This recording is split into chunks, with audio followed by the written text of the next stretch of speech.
Notre Dame that's going to be a tall order for them on offense because I think Ohio State's defense is probably better than Penn State's, and their pass rush certainly is, and that's going to be a challenge for them. Greetings and salutations, and welcome to the Odd Coaches Podcast. I am your host, Dr. Keith Adams, and on this Roll Down Thursday edition, college football playoffs finals. Hey, SEC, you tried to stack the deck, but it didn't work. So in segment one, we'll give you reaction to all of the semifinal games. Segment two, we'll talk about the continual ever-changing notes in college football. And in segment three, we will give you a preview of the national championship game. Can't believe I'm saying national championship game. But first, we'd like to open with our thoughts and prayers to the folks in California. This is a bad situation, and we hope it's a nonpartisan situation and the people get the help. So again, be safe out there, and we're thinking about you. So let's jump. Penn State Notre Dame reaction. With us this week, our Notre Dame correspondent, Jake Sharler, who was on site for a lot of these Notre Dame games this year. Jake, what is your reaction to the Penn State Notre Dame game? I mean, I had people calling me just saying, I was saying that they were on the edge of their seat and they had no investment in either team. My one buddy was like, I just want to hear what you were going through during that.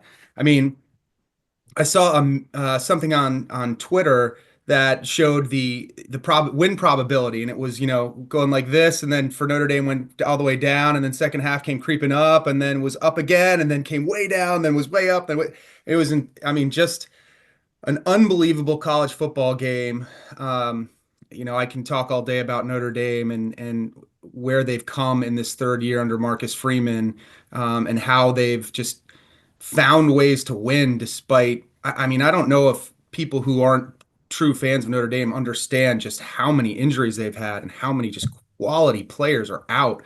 I've got a very good friend who's a Penn State grad and huge Penn State fan and was there, and he's devastated. And I just can't imagine being on the other. Well, I can't. I've been on the other side of those a lot, but what a game! What a fantastic game! What a season! I'm been over the moon for the last few weeks. It's okay because Mike King's an Oklahoma City guy, and it's coming home for him. So, Mike, what was your reactions to the Penn State Notre Dame game? Paraphrase something I saw on Twitter, but James Franklin is the Vince Lombardi of Jeff Fishers.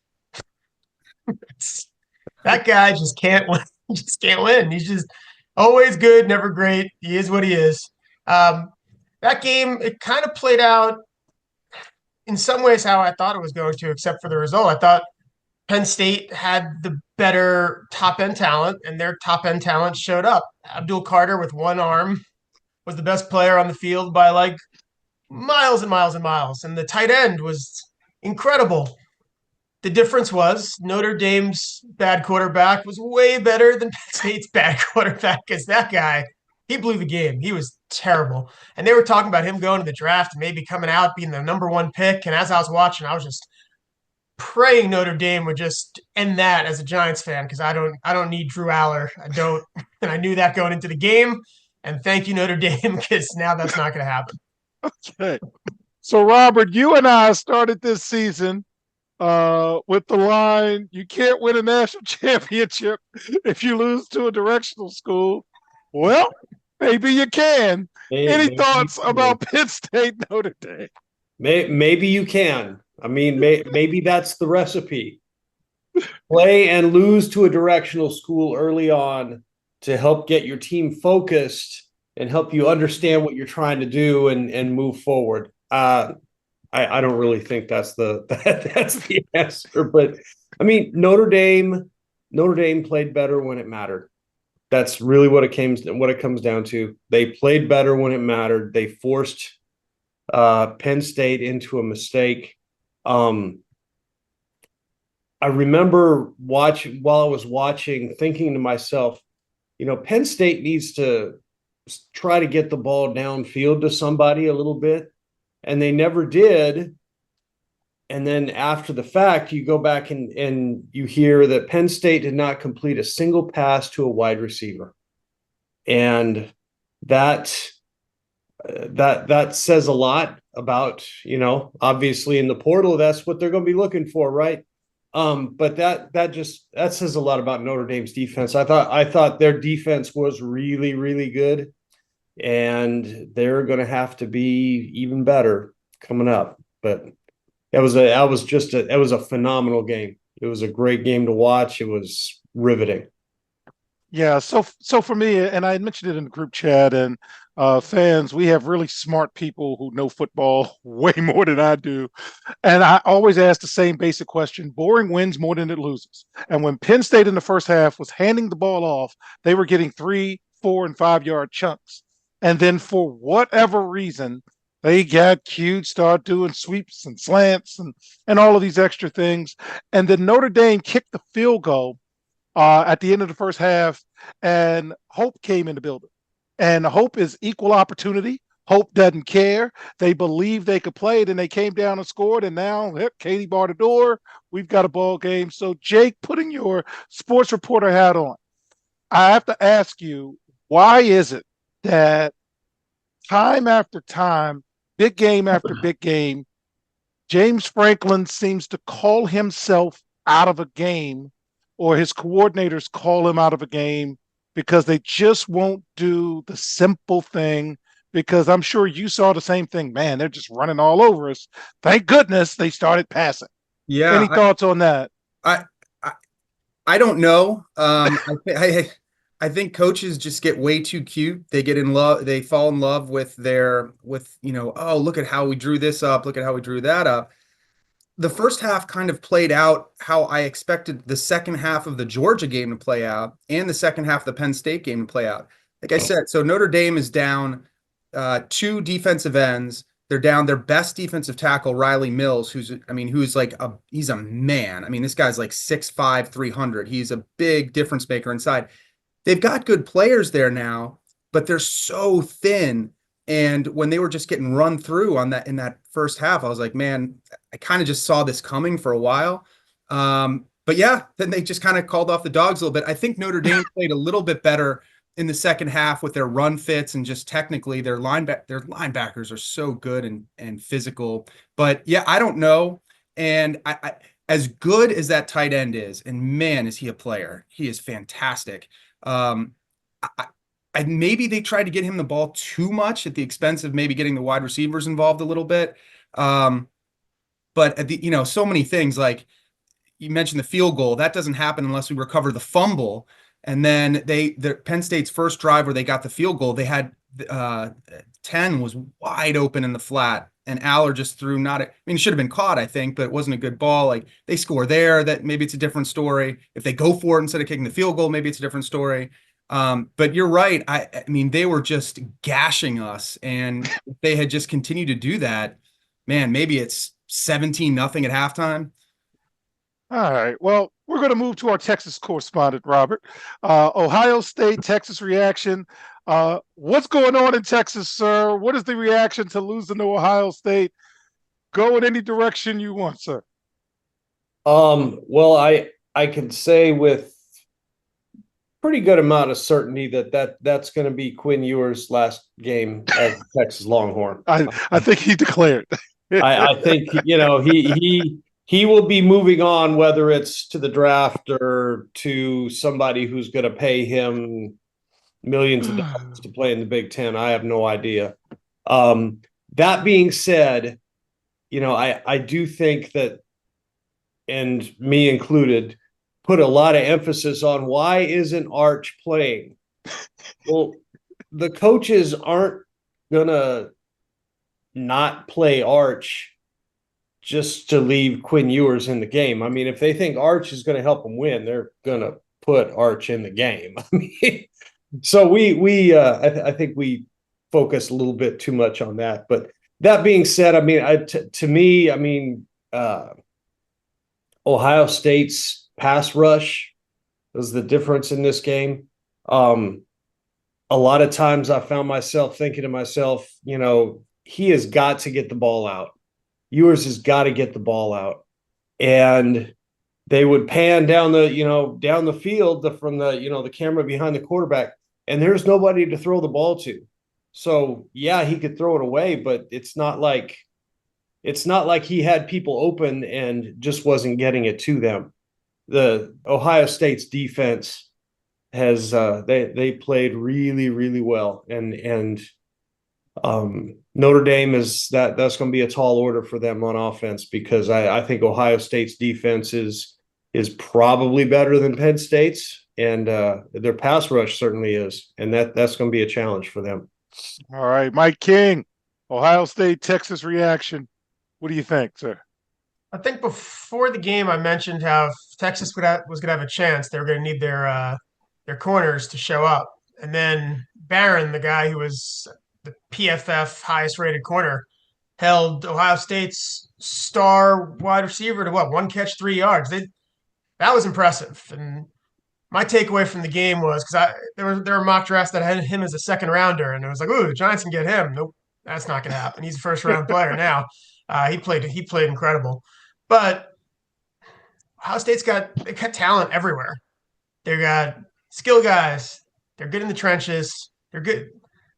The only thing, the quarterback, how good is he? But you don't need a good quarterback, as we're seeing, right? Like, good quarterback is not a prerequisite for college football playoffs. You need a team. It's pretty much the opposite of the NFL, where if you don't have a quarterback, it's kind of a non-starter. College football is showing us, you can find the 25-year-old who's in his 9th year of eligibility, and he's okay. He's not going to make too many mistakes, and that could be enough if you surround him with 5 stars everywhere, and that's what Ohio State has. They have 5 stars everywhere. So looking forward to that next game, but I do think Ohio State they got so much talent. It's going to be tough to beat them. All right, Jake, Ohio State, Texas reaction. What do you think? I was a little surprised. I thought, Ohio State, the way they've been rolling, that they may just roll through this one too. But man, Texas has a chance there late. Would have loved to have seen what would have happened if they could just pound that one in there, tie the game. But like the guy said, I mean, Ohio State is just so talented. I mean, this is what we knew from the beginning of the year. They paid a lot of guys to stay, which in this NIL era is huge. Guys who would have otherwise jumped to the league are back. And man, that makes a difference. And they've just, like the guy said, I mean, everywhere on that field, they are fast, they are physical, they're athletic. I mean, it's a really good football team. Yeah, well, I'm not smart, as Forrest said to Jenny, but all year in the group chat, I kept saying, I hope they keep that Ewers guy in there, because when Arch plays, something happens. And I know talent when I see it. And as soon as he got on the field, I'm like, uh-oh. And then they're like, oh, good. Put Quinn back in. Great. Because I had Ohio State in the points. So I agree with Robert. Quinn, good luck in your future endeavors. But yeah, Arch has got something coming for him. But anyway, as we close, Mike King, I'm going to you first. Nobody watches Bulls, is what they say. Shout out to Coach Franchise. But ESPN has revealed its ratings. And of the 33 non-college football bowl games, they averaged 2.7 million viewers, 14% increase, and gains between guys 18 and 49, up 21%. Go gambling. So viewership is up. Mike, any thoughts about nobody watches bowls? I mean, I think you took it. The viewership is up among the group that likes to gamble. So yeah, the bowl games they're dumb right now. I mean, the college football playoffs is great. That's what we're going to focus on. Bowl games exist, but this shows us gambling trumps all. Okay. All right. So with that, in segment 2, we've got some serious issues to talk about in college athletics, and I've got the great panel to deal with them. We'll be right back on the Odd Coaches Podcast. This is Dr. Keith Adams, president of the CKA Save Project and author of Finding the Balance, My Personal Journey to Academic and Athletic Success. This book is your key to unlocking the secrets of being a successful student athlete. Drawing from my 30-year career as a teacher and coach, This instructional guide offers a unique perspective on achieving success in both academics and athletics. With over 15 personal stories and insightful antidotes, Finding the Balance is a must-read for student athletes, parents, coaches, teachers, and administrators. Visit www.ckasafeproject.org to get your copy and start finding the balance today. Welcome back to the Odd Coaches Podcast. In segment 2, there is a proposal. Again, it's a proposal to remake NCAA governance. So let me tell you a little bit about this. Power conferences are seeking more control and are forming a proposal to remake NCAA governance according to documents obtained by media reports. It would give more authority to the leagues over key responsibilities such as rulemaking and postseason events. The proposal, and it's a air quote working document, does not have full approval and would allow the autonomous four, the ACC, Big Ten, Big 12, and SEC to manage postseason championships. That's currently the NCAA's responsibility. The document would also create a subdivision under the NCAA, similar to what President Charlie Baker's proposed Project D1 plan referred to, which we talked about last summer. In addition to the postseason event control, according to the document, conferences would also gain authority on other key issues such as revenue distribution and the selection committees. However, it does not indicate a true breakaway from the NCAA. So why is this an issue now? Well, the House settlement is messing up everything. And it's a signal that the revenue sharing era in college athletics, if this receives approval, would be coming. The House settlement also keeps the power conferences and the NCAA together until 2035, meaning any potential withdrawal, it's not going to happen. But the biggest thing I want you to know is that it does not indicate a true breakaway from the NCAA. So, hey, George, they don't want the legal issues yet. Jake, I'm going to come to you first as our former sports reporter. You've been with us since the beginning with all of this, and a lot of my doctoral work was studying this as this happened. What's your reaction to these proposed changes? Well, I think it's expected. They have to do something.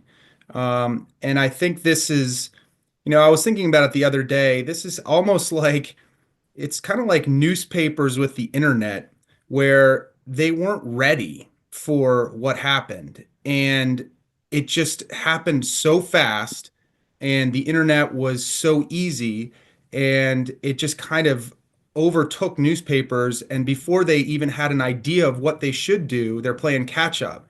And I think that's a lot of what's going on with the NCAA. I mean, you've got all these issues. I mean, look, we knew about these things going on with payers getting played under the table and things like that. And there have been so many issues with money since the 80s. And finally, we had NIL and these things. And all of a sudden they went from, you can't give a guy $5 to have a hamburger to here's $4 million to come play for a year. And so they're struggling, but they're behind the eight, like they're just behind, and they're trying to play catch up, and they don't know what to do. And so there's all these proposals, and I don't know what the answer is. I love to think of like the quaint old college sports where guys just got their scholarship and they should have been happy for that, but that's not reality. That's not real life. And so how is this going to play out? I don't know. I mean, you want to have college sports be different from pros. We have pro sports, and that's great. Pro sports are great, but you wish that college sports could kind of hold on to something that it used to be. But I don't know how that looks. I don't know how that works. And I don't think they know either. And so you're seeing all these proposals come out, and it, like I said, it's just, I think they're a step 4 or 5 steps behind the times, but I don't know. They've got to do something. I wish I knew what the answer was, but I don't. All right, Robert, you're our administrator. You've been with us since the beginning. You've seen all of this. 50% of the conferences have had some type of adjustment during the time period of our show. What do you think when you see this, sir? Well, I mean, it definitely is of benefit to the Power Four, Power Five, however many conferences we're going to say are power conferences right now. That the House settlement is in place until 2035, because that they can always say, well, it's not us, it's the NCAA, and it gives them a little bit of cover. Um, and we've talked about this many times, and Jake said a lot of stuff that we've already talked about, but that there has to be some kind of system. There has to be some kind of guideline. And right now there is nothing. And there's nothing because, as Jake said, it happened so fast that they not only didn't know what to do, I don't think they even really thought about what it was going to look like. When you open that box, what could possibly go wrong? And I don't think there was any thought about that whatsoever. And I just don't know how I just don't know how they figure this out and create some kind of guidelines, that some kind of framework for all of this, for NIL, for transfers, all of this. I don't know how they do that. I do think that if you just say, okay, it's going to be Big 10, SEC, Big 12, ACC, and we're going to dictate these to everybody else, they're going to be back in court. Because, I mean, and I don't know how I don't know how that turns out, because they're allegedly all under the auspices of the NCAA for another 10 years. But the Big Four don't want to be bothered with that anymore, I don't think, except as protection. So Yes. it's going to be, I mean, we sure don't know what's going to happen. If we did, we could make a lot of money off of it, though. I'll tell you that. All right, Mike King. It all started with Maryland and Rutgers going to the Big Ten. You have lived this as a fan. What are your thoughts as you read this, sir? The ACC and the Big 12 are included, and we're not talking about an actual power thing, because it's all the SEC and the Big Ten. So what are we doing there? First of all, second of all, the NCAA, we need them to have more control right now, not less. They've been like, a mall cop, teacher without classroom management, whatever thing you want to say. Everyone's just doing whatever they want, and now the plan is to let the conferences have more control. Like, how does that work when it's already the Wild West? We're gonna just get rid of the sheriff. I don't like it. Again, even as someone who roots for school in one of these conferences, the NCAA they're in charge. They need to be in charge. They haven't been in charge, and that's why we're here. They, again, like we've been saying, they didn't want to give away beer money, so now we're here. But they got to figure out a way to get get everything back as best they can to closer to where it was, and letting the conferences that were cheating the whole time have more control is not the answer. That's the one thing I know, because all the schools in these conferences were the ones that were cheating. All right. So, fans, as we wrap up this segment, let's give you a little history lesson. The NCAA was founded in the early 1900s because they were cheating in college football, and they had a lot of people who weren't going to schools playing. So they said, let's come up with this organization and let's have a simple set of rules that everybody does not follow. So it hadn't changed. Nothing has changed. So the advice we always give is the same advice. The further you go away from academics, which you can measure and monitor, the more issues and losses you take in court. So as Jake eloquently said, if you bring it back to meeting measurable academic progress, having some credentials to gain admission into insert university, then you limit a lot of the extra. But good luck to you. How's that working out for you? And when we come back in segment 3, the Odd Coaches podcast will give you the preview you need for the national championship. We'll be right back after this one. This is Dr. Keith Adams, president of the CKA Safe Project, with a question for you. Are you passionate about supporting student athletes? If so, then become an official member of the CKA Safe Project and make a difference today. With your membership, you'll be able to help us provide essential academic and athletic support to underserved communities nationwide. Join us in empowering student athletes to achieve their full potential, both on and off the field. Together, we can build a brighter future through education and sports. Visit ckasafeproject.org and choose your membership level now. $25 is a bronze level membership, $50 is a silver level membership, and $100 is a gold level membership. Be a part of the change. Become a member of the CKA Safe Project today. Welcome back to the Odd Coaches podcast. In segment 3, here we are. The national championship, the first 12-team playoff after all of this 19 weeks or whatever of football. We have Notre Dame versus Ohio State. Neither team winning a conference championship. Welcome to the NCAA basketball tournament. Vegas early lines are Notre Dame plus 9.5, and the over-under is 45.5.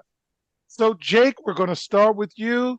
Give us your preview of Notre Dame versus Ohio State for the national championship.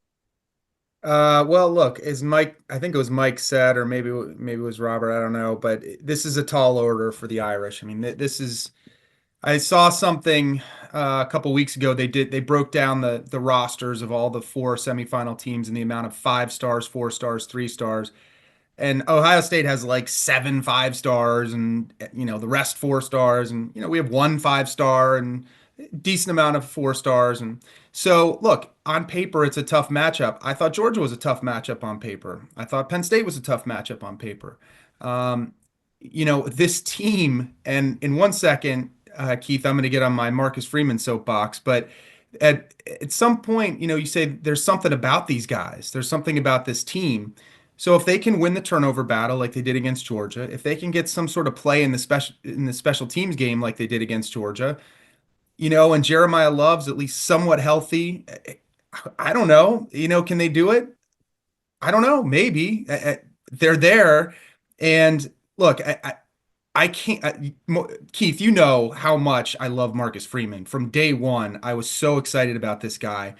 And he has become, more than everything anyone who's a Notre Dame fan could have ever asked a coach to be at Notre Dame. I was talking to somebody who was like, Brian Kelly was a very good coach, but he didn't ever get Notre Dame. He didn't buy into Notre Dame. And people who aren't at Notre Dame like, whatever, that's just all the Rudy and all this garbage. It's nothing. There is something there. And I always thought that with the NIL era, Notre Dame might be able to tap into something, and Freeman has done it. If you look at that last game, the backup quarterback who comes in and really kind of saves that game, at other schools, he might have left because he got passed over when they brought in Riley Leonard. They have a third string defensive end who recovered the fumble in the Georgia game. They have a senior offensive tackle who came in who was passed over by a freshman. These are all guys who at a lot of schools would just jump in the portal because they're not getting playing time. But Freeman has created a culture and a team attitude there that those guys stuck around for the team, which is incredible as a fan to see. And I know everybody who doesn't like Notre Dame's like, oh, whatever, this is just a bunch of garbage. But I'm telling you, man, there is something about this coach. He is just fantastic. And he always had all the intangibles. He was like a good motivator, a great recruiter, said all the right things, embraced Notre Dame, but he's become a really good coach in his 3rd year. He's never been a head coach before, ever, anywhere. and now he's in his third year. He learned on the job. Boy, did he have some stumbles that a lot of people were upset about. Marshall, Stanford, 10 men on the field against Ohio State, Northern Illinois. All these things happened, but he has gotten better and learned on the job. And we knew coming in that you were going to have those stumbles, but what's the ceiling that we might crash through with this guy? And he is just, I mean, I love the guy. I love what he's done for that school and that program. I know that's a lot more than you wanted to hear about the game that's happening on Monday, but Not at yeah, all, because fans, truth be told, Jake's been on site for a lot of these games. So his insight as a former sports reporter who did this for a living, that's why we're so happy we have him on the show. And we did talk when Marcus Freeman got hired. And Brian Kelly left in part because he didn't think he could do all of these things. So to see a young person of color with a family who he openly sees, and as a coach, part of the reason why I left as a coach is because I couldn't be with my kid. So his kids are running around and all of that. So to have Notre Dame, who knew the answers to the test, meaning I don't need to be in a conference, make me be in a conference, and I don't have to split any of this money. Hey, kudos to you. Robert, Ohio State, Notre Dame, what do you got, sir? Well, I just to kind of echo what Jake says. I mean, I think the echoes, shake down the thunder from the sky. I think those echoes are real. I really do. Notre Dame has a history, and yes, a lot of it is a media fabrication, but Notre Dame has a history unlike anybody else. And I can't imagine. I mean, I think Ohio State's going to win. I think just the talent is better. That wide receiver room. I mean, we talked about the kid. He got one catch for 3 yards after having 7 catches for 500 yards or whatever it was the game before. But it didn't matter because they had 4 other guys to throw the ball to. I mean, the talent is just the talent is amazing. That being said, I think that there's something there. I think Notre Dame, it's going to be a close game. And if it's a close game, anything can happen. And all it takes is a turnover. All it takes is one big play. And I'm looking forward to it. I think Ohio State's going to win, but wouldn't shock me. All right. So, Mike, I could say this to you and not to the other two guys. It's Notre Dame plus 9.5. And our panel has given us something to think about. What are you thinking about the national championship, Notre Dame versus Ohio State? So Marcus Freeman was a really good high school football player, track, bunch of things. Then he went to Ohio State. That's where he played because that's where the good football players go. And he had a nice long career there and ended up in the NFL before working his way to Notre Dame. I think in the end it's going to come down to talent. Talent usually wins out, and Ohio State. I mean, their third best wide receivers going in the first round this year. The other two aren't going out. Their third best guy that they were talking about. I've heard of his name for years. Even when Marvin Harrison was there, and this guy, he's their third best guy. There's just talent everywhere. Henderson had 6 carries in the game. He's a great running back. He's going to be a pro. He had 6 carries in the Texas game. They just have so many guys. They don't know what to do with them. In the end, it'll come for Notre Dame to win. The defense just has to show out. They have to keep it close and, like Keith said, hope.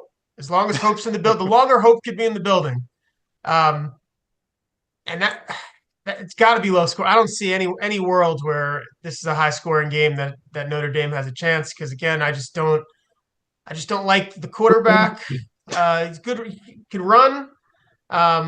Even though I think one of the Fox Sports talking heads said he's Josh Allen, something like that, in some tweet.